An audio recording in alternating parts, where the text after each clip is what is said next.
Dikatakan dalam hadis, innalladzi laisa fi jawfi syai'un minal Qur'an kal baitil kharab. Sesungguhnya orang yang hatinya kosong dari Al-Qur'an, yang tidak peduli sama Quran, dia tidak membaca Al-Quran, atau membaca Al-Quran dengan tidak sempurna, tidak adab, tidak dengan cara baca yang sempurna, maka dikatakan kal baitil kharab. Orang seperti itu seperti rumah yang sudah tua yang akan hancur. Na'udzubillah, sebentar lagi akan tergoda dengan dunia, bahkan bisa keluar dari Islam. Kenapa? Karena hatinya kosong dari Al-Quran. Na'udzubillah min dzalik.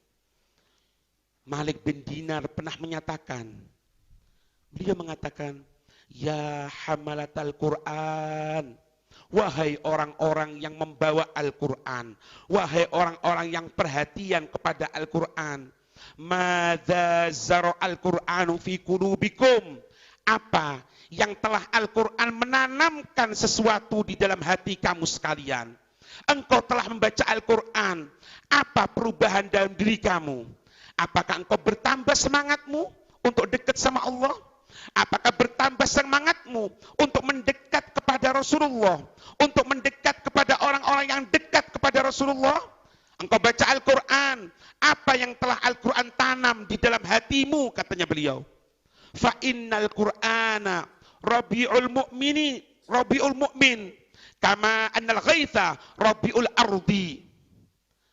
Karena Al-Quran itu bagaikan sesuatu yang menyuburkan di dalam hati seorang mukmin, sebagaimana hujan yang rintik-rintik itu dapat menyuburkan tanah. Seperti itu Al-Quran. Artinya, kalau kita membaca Al-Quran, tapi kita justru jauh dari masjid, kita justru jauh dari orang-orang yang mengajarkan ilmunya Rasulullah, kita semakin jauh dari perbuatan dekat kepada Allah dan Rasulnya, itu maknanya Al-Quran tidak memberikan manfaat di dalam hati kita. Wallahu a'lam. Apa penyebabnya? Mungkin makanan yang haram, mungkin yang lainnya. Beliau melanjutkan, aina ashaba suratin, aina ashaba suratin. Mana orang-orang yang telah hafal satu surat Al-Quran? Mana orang-orang yang telah hafal 2 surat Al-Quran? Katanya beliau, madza amiltum fiha. Setelah engkau menghafalkan itu Al-Quran, setelah engkau membaca itu Al-Quran, madza amiltum fiha, apa yang telah engkau laksanakan, apa yang telah engkau praktekkan dari Al-Quran yang engkau hafal dan yang engkau baca tersebut. Kemuliaan yang diberikan oleh Allah Subhanahu wa ta'ala bagi mereka yang betul-betul memegang itu Al-Quran, menjalankan itu Al-Quran, membaca itu Al-Quran.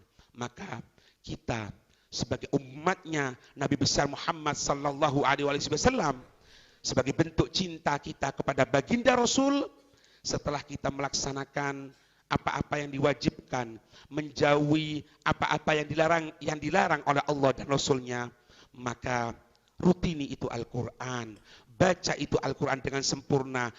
Kita tidak mampu membaca Al-Quran sempurna, datang kepada orang yang mengajari itu ilmu Al-Quran.